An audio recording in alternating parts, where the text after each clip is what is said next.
Hey, I'm Alejandro and welcome back to Cottage Treasures Quilting. We would like to introduce to you Alejandro by McKenna Ryan. This is a laser cut kit with the pre-fusible webbing already on the back of it, ready to go. This is a wonderful quilt for people just jumping in to quilting, artsy people, millennials, and those who have done a lot of hand applique in the past and are trying to move away from that. Or maybe you have a time crunch and you want to bust out a quilt real quick. The laser kits are fantastic for that. So again, I'm Alejandro with Cottage Treasures, and we are going to introduce to you McKenna Ryan's Alejandro.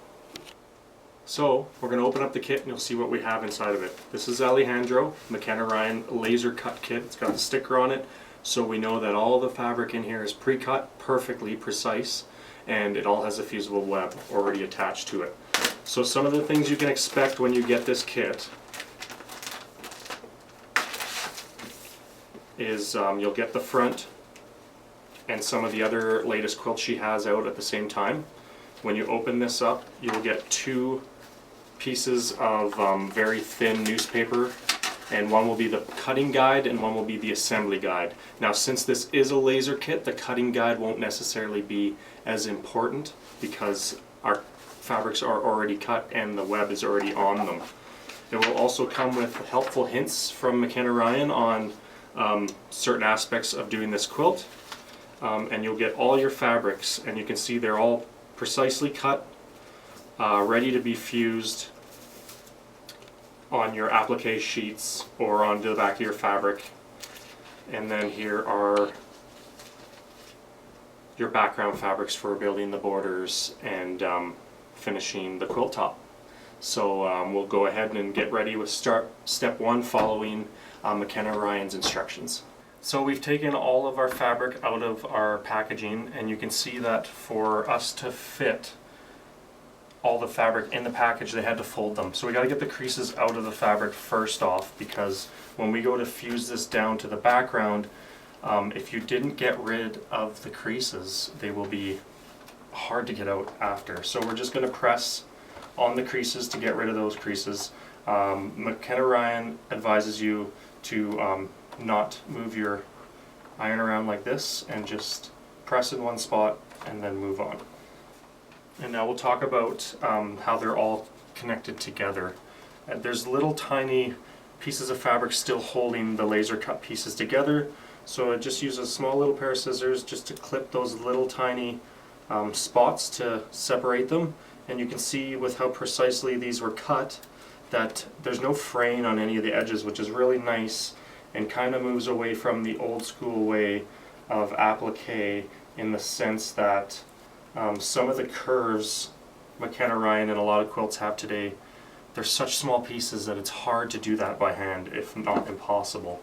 So first thing we're going to do is we'll separate all of these pieces, and then we'll put them to the side. We'll use the assembly guide, and we'll start numbering them so we know in sequential order how they go together when we start fusing them together. So I'm numbering all my pieces on the back side of the fabric.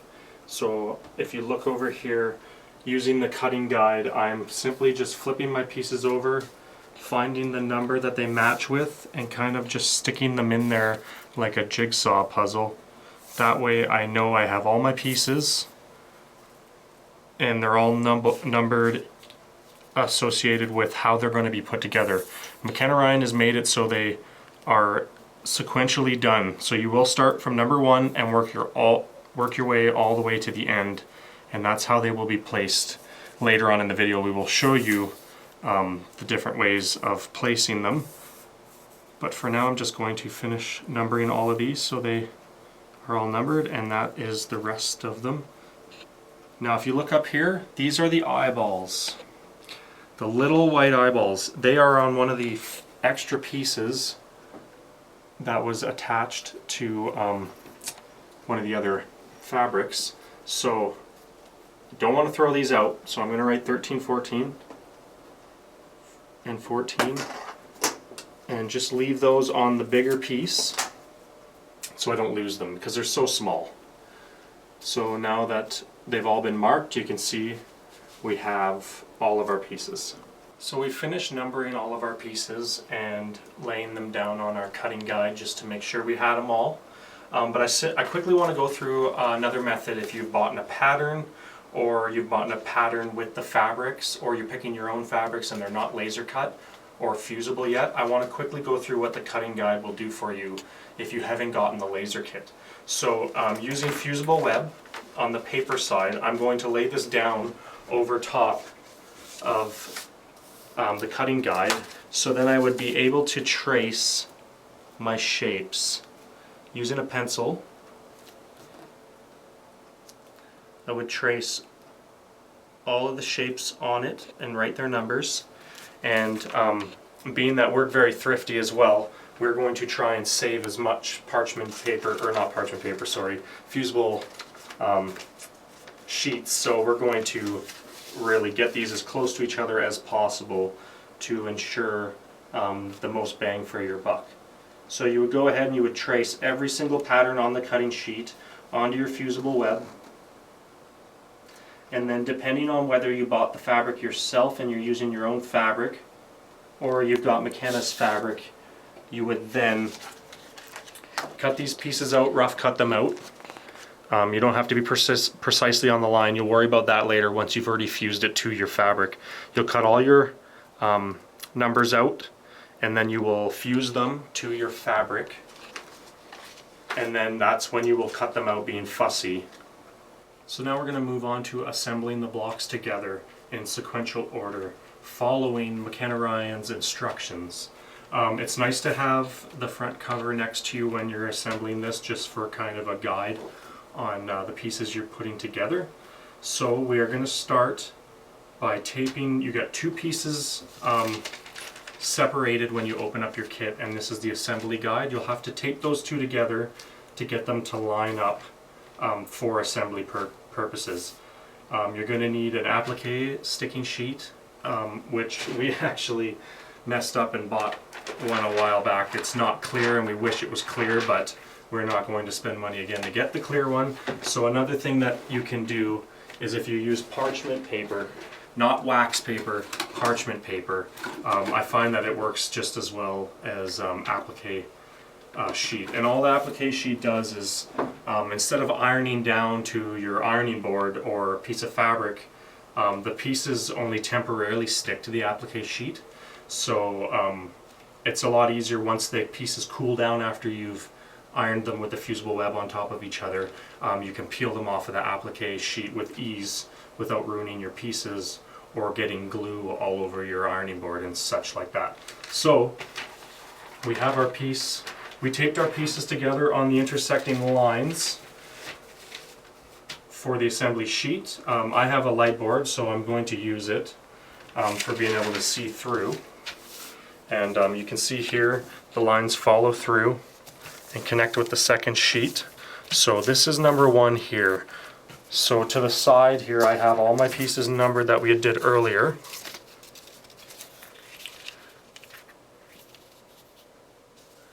So I'm going to leave this on for now because number one's not getting glued to anything yet. So I'm going to leave the paper on there for now. So I'm going to lay parchment paper or applique sheet. I'm going to lay this one down on the guide.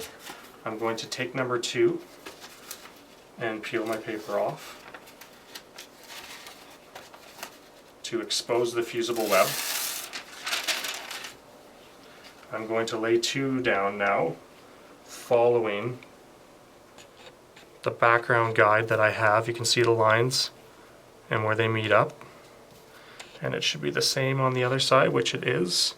So now that they're lined up, I can take my iron and just lightly push down on them to get the fusible to start. So just lightly. And this is just to tack it down.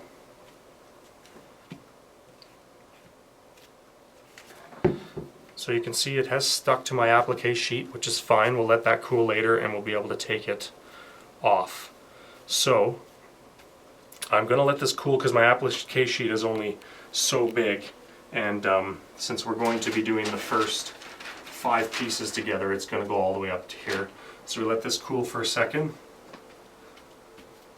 feels pretty good. Then we're going to peel it off our applique sheet. I'm going to move the sections down a bit.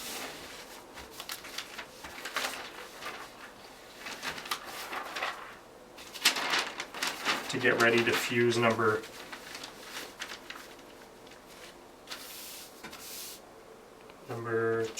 3 and 4. Because we're doing them in order.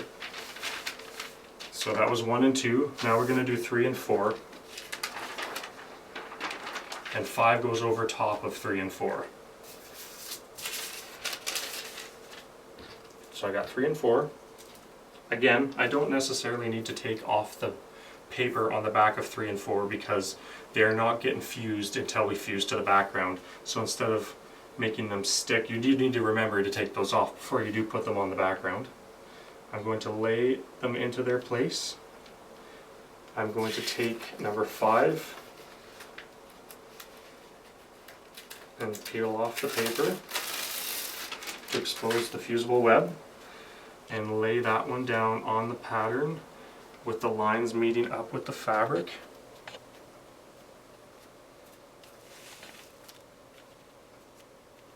It's a little tricky, but it doesn't need to be perfect.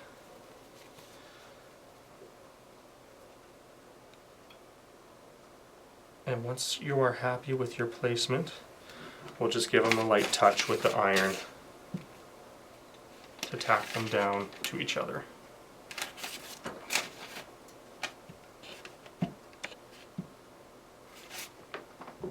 So we'll let that cool for a second before I peel it off the applique sheet.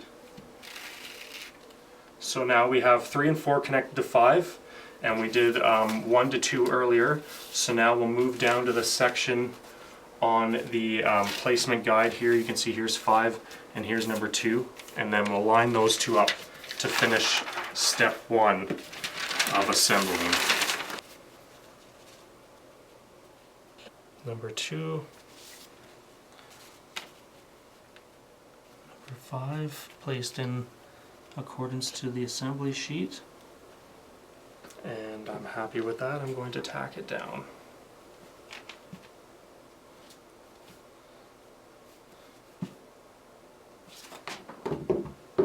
So that is the first step on assembling your pieces together. Everything pretty much that gets assembled from this point on will be assembled on top of the body of the Llama.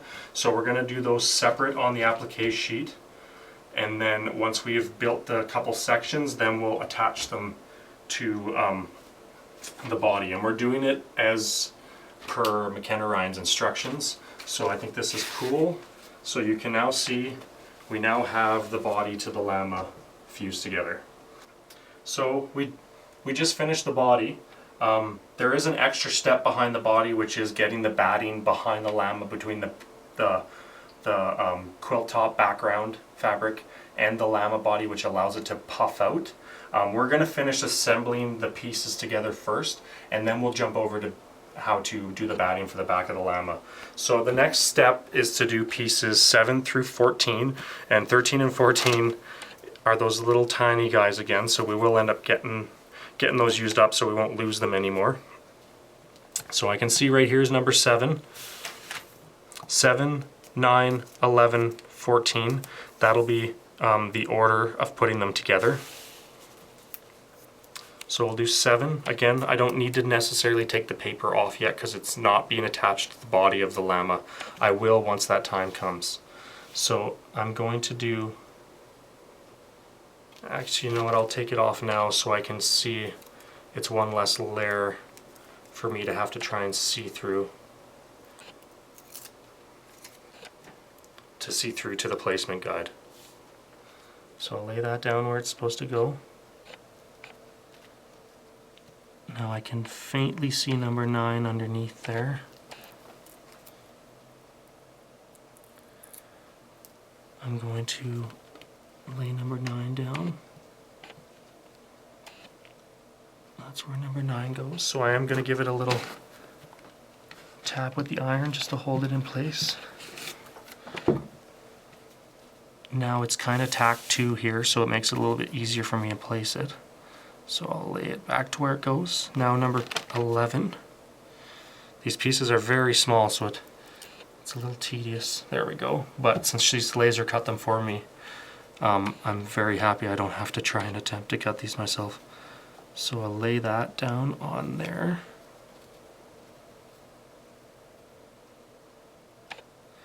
When you're happy with that, give it a little tack down. Okay, now the last piece is number 13. Now I'm just going to move this out of the way to see. It's just underneath the eyebrow. So I'm going to lay it down right there. Tweezers work very well as well to move these little pieces around. So I'm happy with it right there. So let's stop.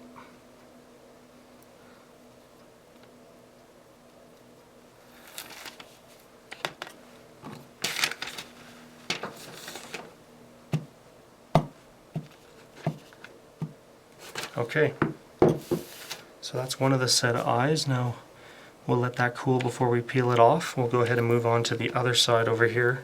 Number 8, 10, 12, and 14, or 13.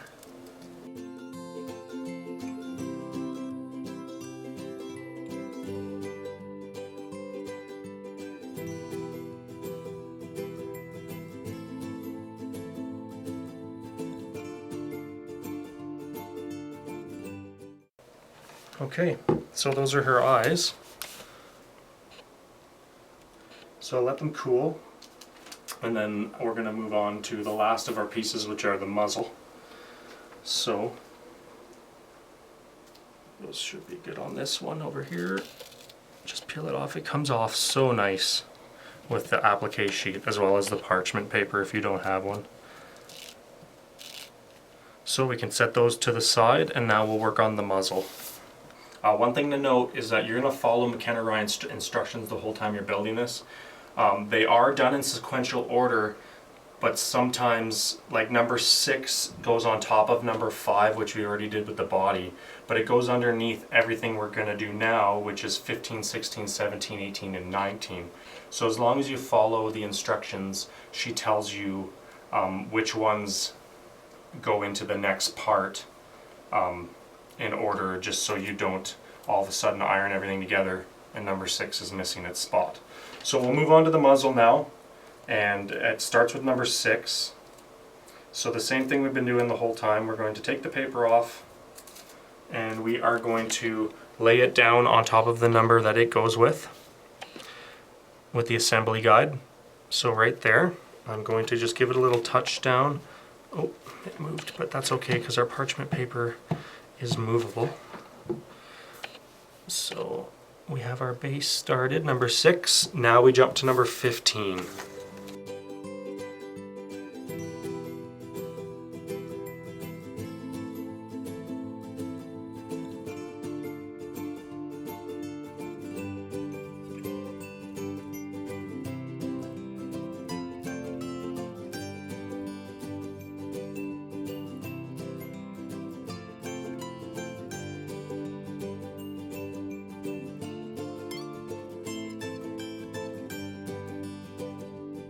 So that's the muzzle. So now we've got all of our pieces except 20, because 20, if you follow the instructions, McKenna Ryan says 20 goes on at the very end, and you can actually see on the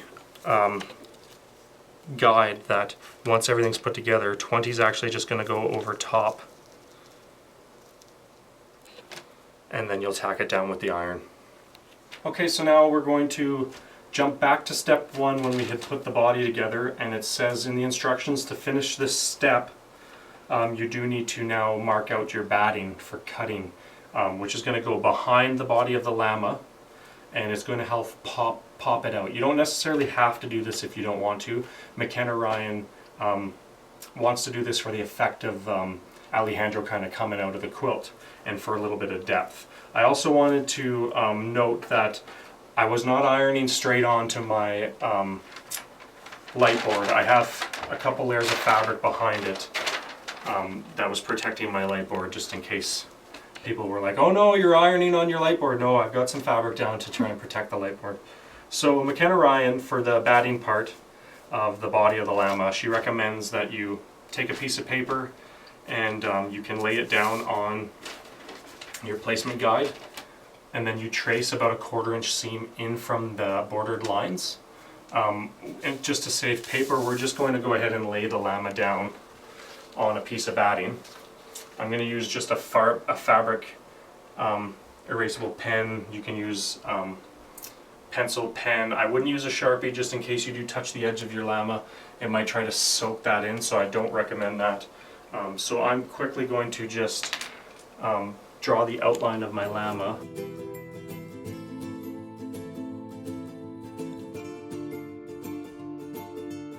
Okay, here it is. I've cut in a 1/4 inch, some spots a little bit more, from the outline of the llama body. So I'll scrap this. Well, I won't scrap it. I'll use it for practice sandwiches for free motion quilting.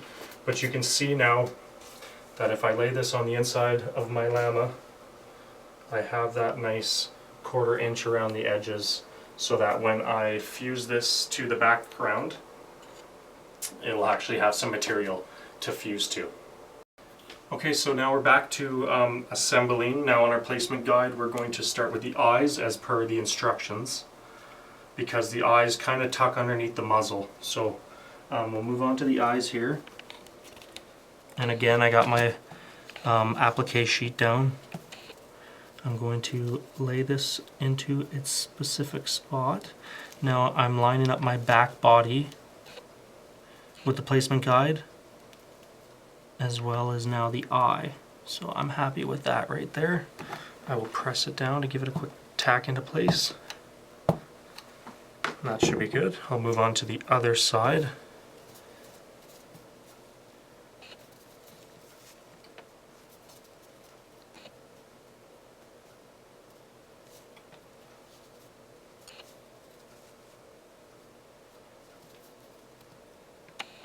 Right there.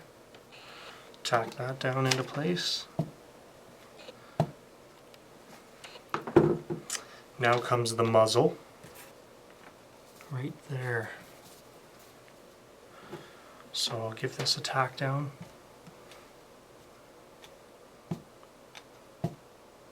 Wow, it's really coming to life now. Yes. Who doesn't love a llama? And now the headpiece. So line up the body again, and we can kind of see them. You can kind of see the spikes of the headpiece sticking through. So I'm going to go off of those.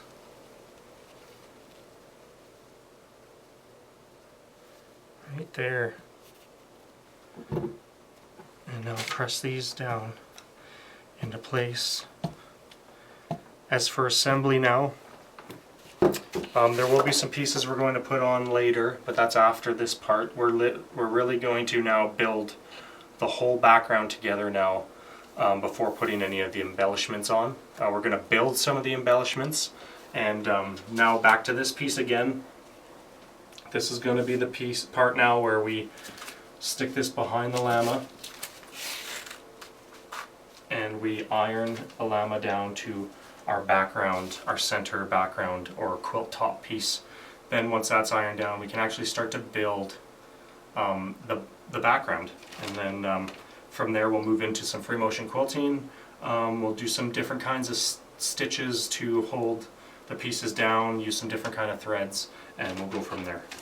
Alright, so now we're at the final step before we start sewing all the borders together. So according to the instructions, this is our central background piece. So straight out of the bag, you're going to want to get all the creases on it because it's been folded about 8 times. So work on getting rid of all the creases in this fabric. Now, in the instructions, you need to butt the llama's body up using the bottom corner. You can see this L shape. This will get butted up to the corner because this will then get sewn in to the 1/4 inch seam allowance once you start doing the border. So we're going to line it up that way. We are going to also get our batting behind the Llama, but first I did not take the plastic pieces off of 1, 3, and 4, so before we go ahead and try and iron this down, I need to get those pieces of paper off so we can ensure Alejandro will stay down during the bordering. So we'll lay down our batting onto Alejandro with the 1/4 inch gap between the outside perimeter of them. And we are going to line this corner up down here with the edge of the fabric.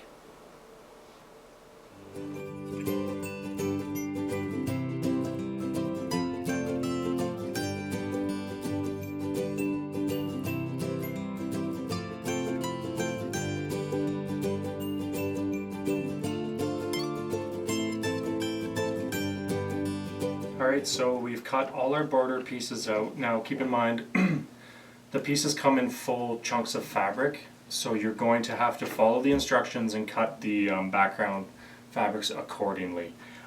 Like the background here with Alejandro, I think it was about 1 inch too long height-wise, and then it was 1 inch and 1/4 too long width. So just make sure you follow the instructions and you cut them accordingly and iron them as you go. And another thing to note too is with this fabric on the outside, she gives you quite a bit of fabric in the laser kit, so try and cut them so the flowers are in the middle of the border, just so you have a nice background and not just the dark green taking over the whole border. So now we're ready to start sewing the border to Alejandro. So we'll follow according to the instructions. I believe it's going to be the top and bottom, and then the 2 sides, top and bottom, and then the 2 sides to finish him off. Alright, we have all of our border pieces cut that we showed you, and now we're going to start assembling them as per McKenna Ryan's instructions. So we'll start with the top borders, and we are doing a 1/4 inch seam allowance. So 1/4 inch from the edge towards Alejandro, and these are batiks. Whether they're batiks or printed, you'll need to know that because you want good sides of fabric facing each other. This is the same on both sides, so it's not a big of a concern, but if you had a printed piece of fabric, you would want the nice side facing the nice side of here, so that once it was sewn and you opened it up, you'd have both nice sides facing out. So I have a little foot here, or not a foot, but a little ruler that's got an adhesive stickiness to the bottom of it that I have stuck to my sewing machine, which gives me a nice kind of edge to run up against when I'm sewing. And then I have my needle. You might have to move your needle towards your foot one way or the other depending on your sewing machine. So I drop my needle, I stick a ruler in, and you probably won't be able to see this with the camera, but butting up against this, my needle hits the 1/4 inch line that's on my ruler. So I know that I'll get my perfect 1/4 inch seam allowance. So there's 2 ways we can do this. We can do this freehand, where you lay your pieces on top and start with a little back stitch and then sew the whole line, or you can use a pin. It depends on your preference of how you want to do it. So maybe I'll just put a couple pins in it just for tutorial, just to kind of keep those edges lined up with each other. That's all we're doing here. And then you'll have to take those pins out before you get to the needle, because nobody wants to break a needle. You don't know where that broken piece of needle is going to go, so we'll avoid that. Okay, so that's pinned. I've got the good sides facing each other, and now I'm using just a basic 40 weight Aurifil thread, and it's just 100% cotton. So we'll go ahead, put this in here.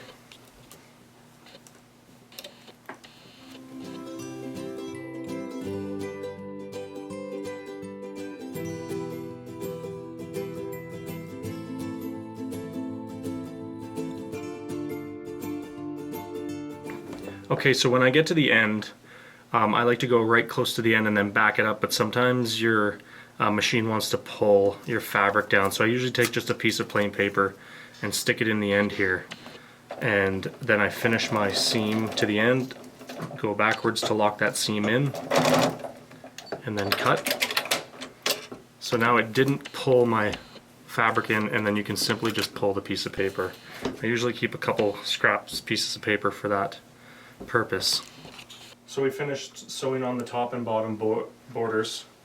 Now we're going to iron the seams out away from Alejandro.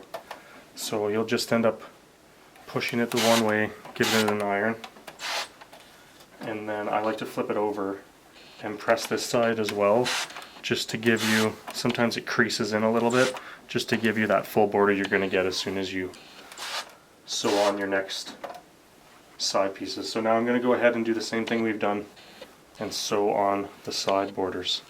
So after finishing the borders, I've pressed my seams outwards in all directions. After I did the top, I pressed it, bottom pressed it, that way they're pressed for putting on the sides. Now it is sewn together, and you'll notice that the top fabric likes to stretch as you're sewing. So you can see at the bottom over here I have extra, and at the top I have extra. So that's as simple as just lining a ruler up with your bottom border and snipping that extra off.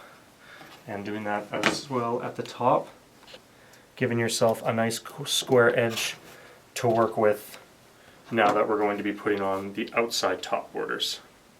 I am ready now to base the quilt. We've got the quilt top finished in the sense that it's all tacked down with the fusible web now. We've got our layer of batting and we have our backing. They are longer and wider than our quilt, which is as per usual when you're going to bring it over and free motion quilt it, because your top will stretch a little bit, so you always want to have extra. We are using just one layer, and you remember there is one layer already underneath the Llama. We use Craft Bond adhesive, Elmer's adhesive spray. We get this at Walmart. It's about half the price, if not a third of the price of normal craft sprays that you get. So this saves a lot of money. Go to Walmart, get it. It lasts just as long. We open our windows or do it outside. It's too windy in Alberta, so we're not doing this outside. So we're going to spray both sides. I'm going to spray the top first.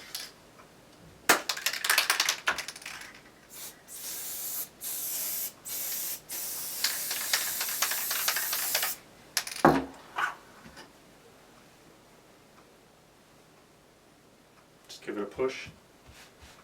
And I like to push outwards when I'm doing it.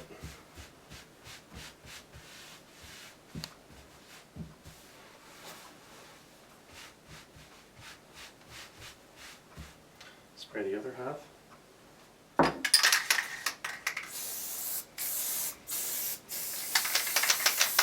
You don't need to use very much.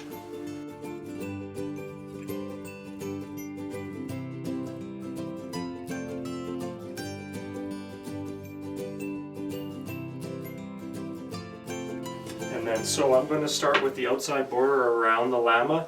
So I'm just going to pin a couple spots off of it so the wrinkles are pushed out of it.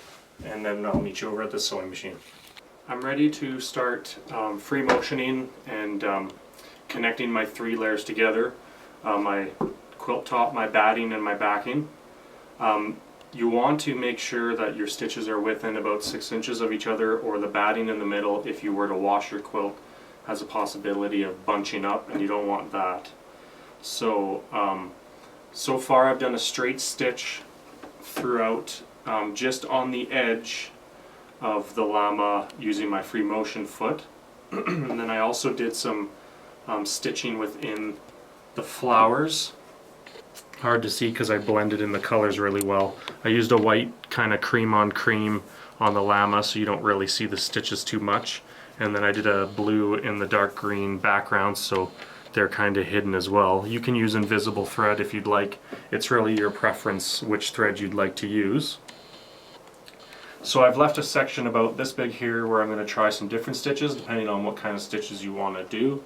I'm going to do a little satin stitch, a little zigzag, maybe a little bit of the T looking stitch, and then I'm going to do a straight stitch to show you what I've done so far.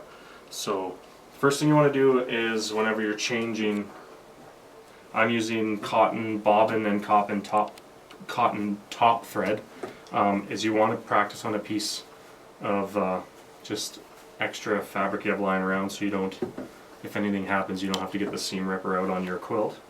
So you're just gonna, I've just set this to number 8 on my machine. It's going to be different on your machine, and I'm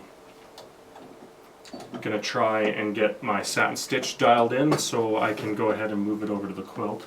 So if it doesn't look very good, because you can see here on some of my first attempts after just switching the machine over, you're going to have to adjust your tension on your machine to kind of make sure the top and bottom look the same.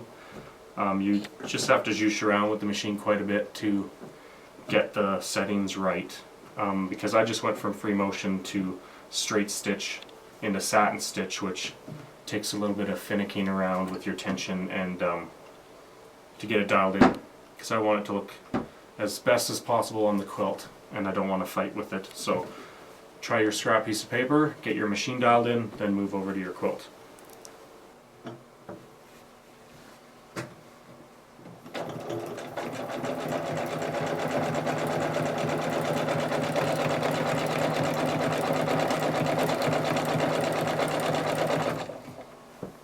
Now when you turn on a satin stitch, you do kind of have to pivot a little bit to try and keep it consistent, because too much of a turn, if you turn it while the presser foot's down, can cause a little defect in your thread, in your stitch.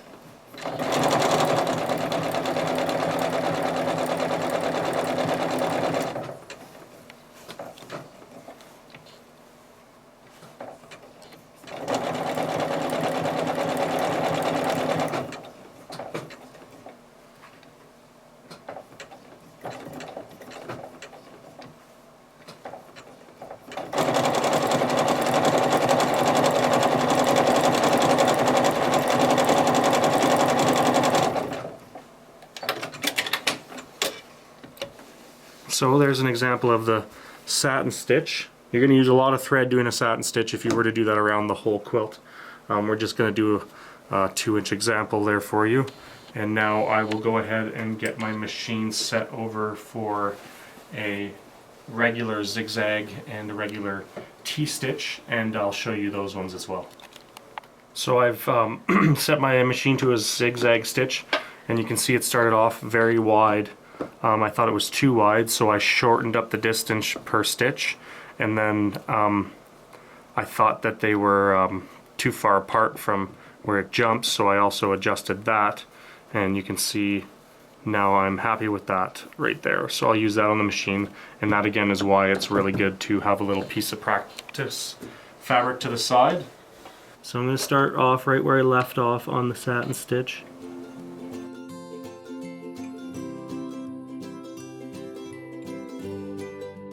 So that's what the zigzag stitch would look like. Satin stitch looks much better, but that's just an example of a different way to finish it if that's what you wanted. So now I'll change the settings on the machine again, and we'll try a different stitch. So I have, this is the next stitch I'm going to do here. I call it the T-stitch. I don't actually know what the proper name for that stitch is, but it always puts the stem of the T that way, and that's the end I want to go into the green, so I've flipped my quilt around the other way so it will stitch that way. So I'm going to start up here and just work my way down into the zigzag we had already done.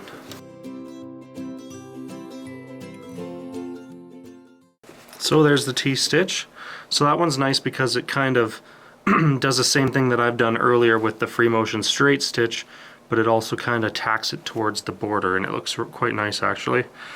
This one can become a bit more difficult though when you're doing some severe turns, so you have to pay attention when to lift your presser foot and rotate your quilt. So I'm going to set my quilt to free motion now, and we'll do the rest of it in just a straight free motion stitch. I've changed over to my free motion quilting foot. I've adjusted my tension quite a bit. I have used a practice sandwich, which is about the same thickness as the quilt, because if I was to just use 2 pieces of fabric, the tension will change as soon as I change over to my quilt, because now I've added a layer of batting. So you got to mess around with your settings a little bit to get that dialed in. I've got my Teflon sliding sheet on and my gloves, which allow me to move my quilt quite easy. My feed dogs are down.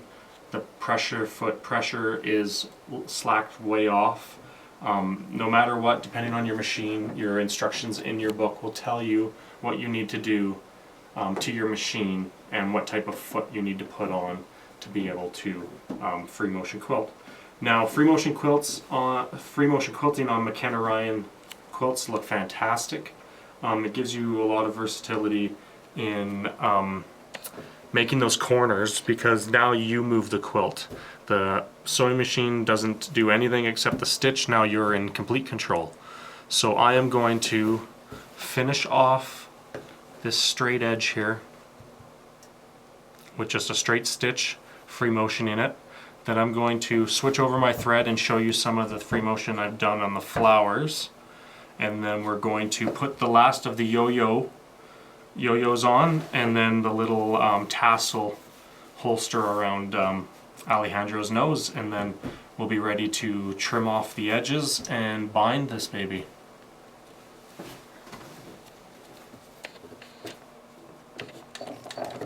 I like to bring my bobbin thread up through the top, because then I can do both cuts in one. And I like to run my thread up and down, moving the quilt slightly a couple times just to lock that thread in. And then now I'm good to go.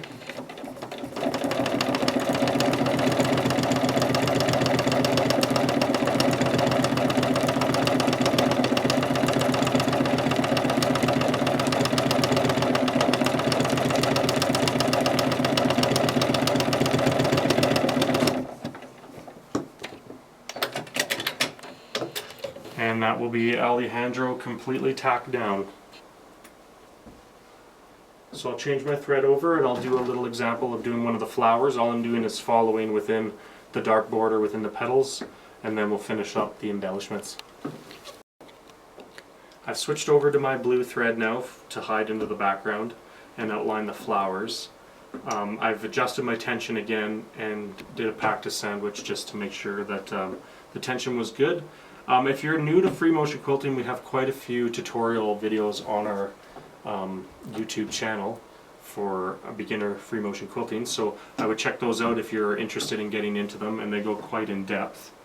So all I did with this pattern was I started in the center of the flower and just kind of followed the dark inlays of the flower, and it's just random. And then I just cut my thread right away to get it out of my way.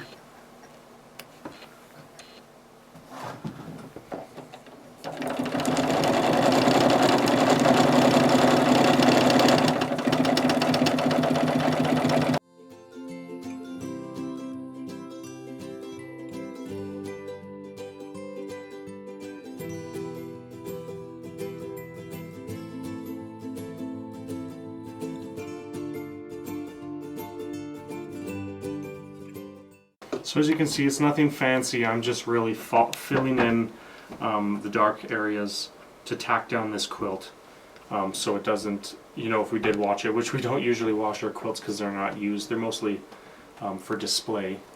We have a wall of quilts. None of these have been washed. We don't wash our quilts because we display them at the quilt shows that we go to, and we just use lint rollers really just to get some little bit of dirt off them.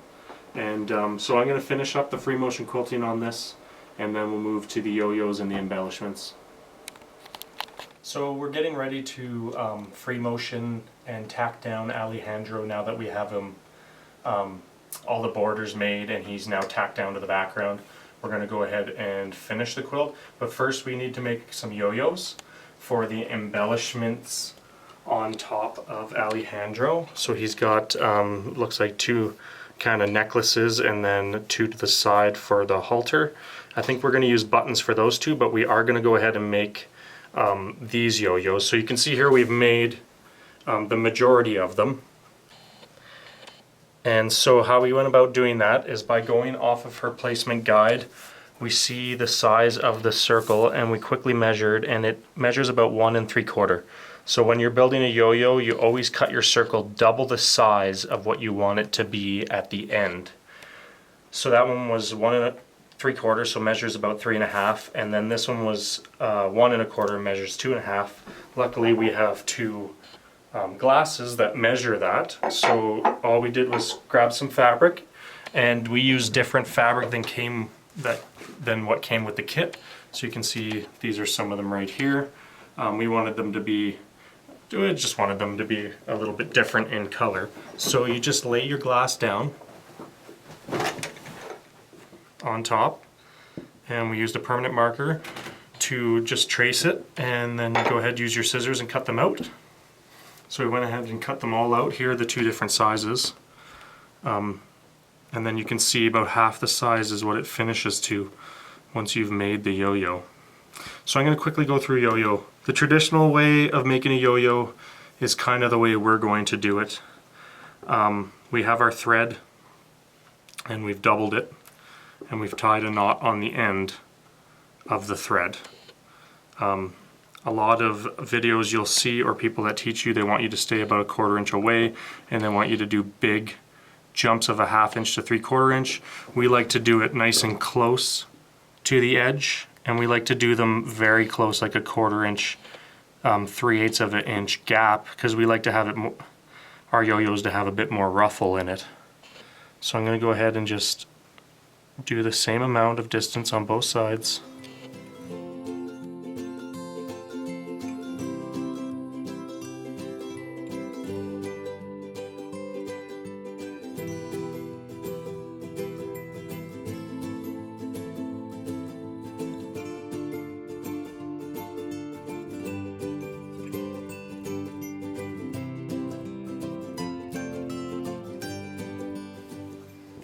Now you've got a little dome there. Now we're going to, I'm just going to stick my finger in the middle and tighten that up right around my finger. And go ahead and just tighten it till they all run into each other in the middle.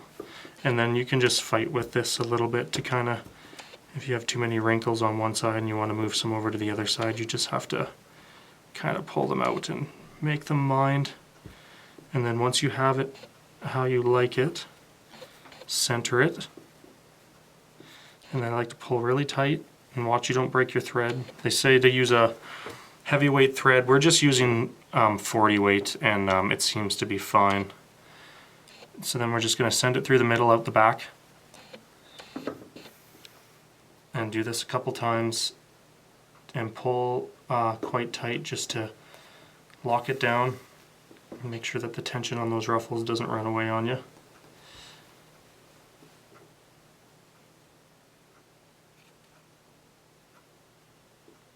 Do this a couple times.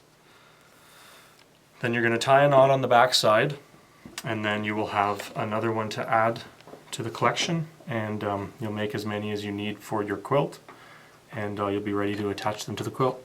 We've finished the free motion quilting, so now I'm going to move on to the yo-yos and the halter.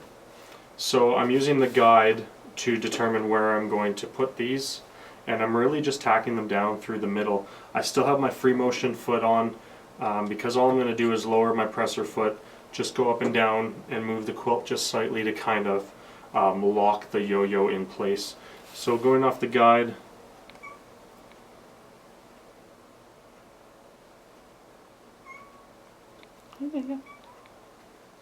just going to lay them right there.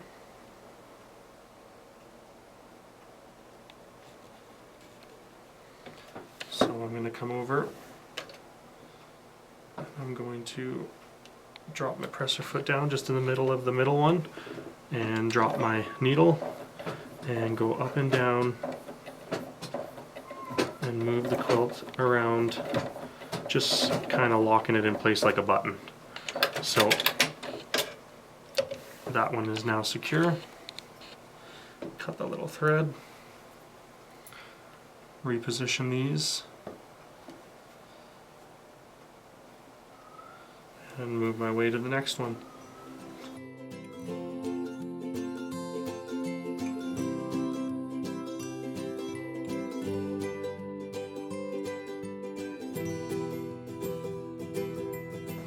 Alright, so now all of our yo-yos are tacked down, and now all we have left is our halter up here. And so all we did, because we don't have any thick ribbon or yarn or anything, so we actually took an old shoelace and took 2 pieces of thin ribbon and kind of wrapped them around the shoelace to make this, because we didn't really have anything around and none of the stores are open. So I'm going to tack it down up at the top, just above like the guide, and then I will move it to where I want to and tack it down as I go, same as I just did the yo-yos. And then at the end I'm going to finish off by hand attaching these ribbons, the buttons to the ribbon. They used yo-yos, or McKenna Ryan used yo-yos, but we have a bunch of buttons that our daughter bought us, so we're going to use those.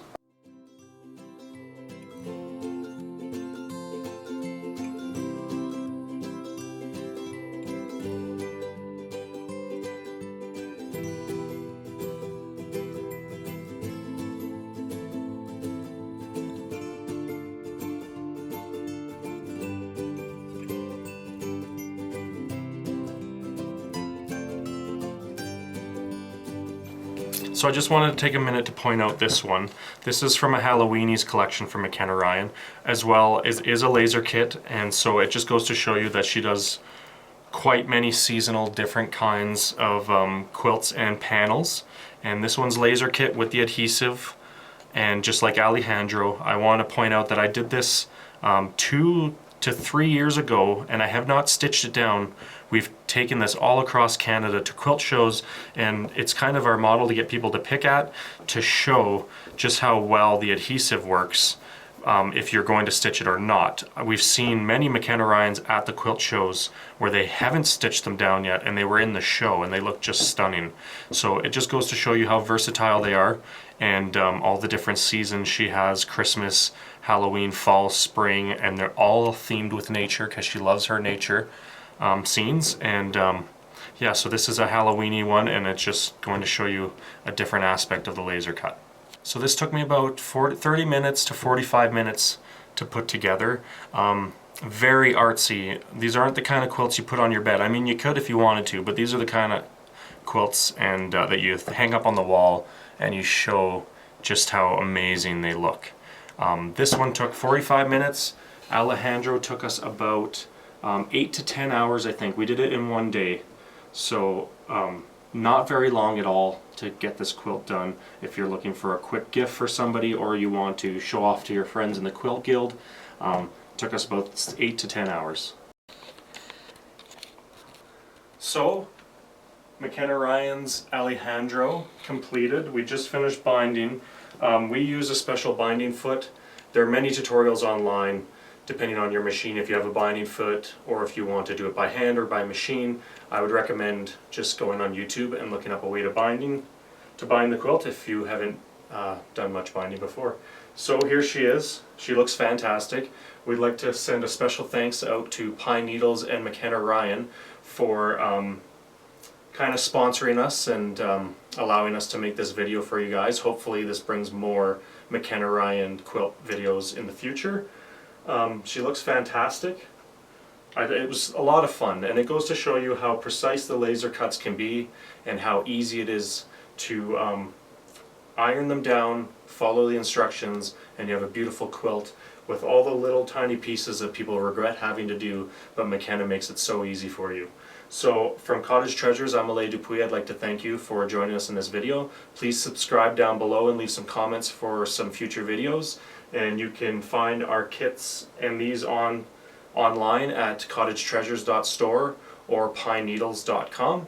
Thanks so much. This is Alay with Cottage Treasures. See you next time.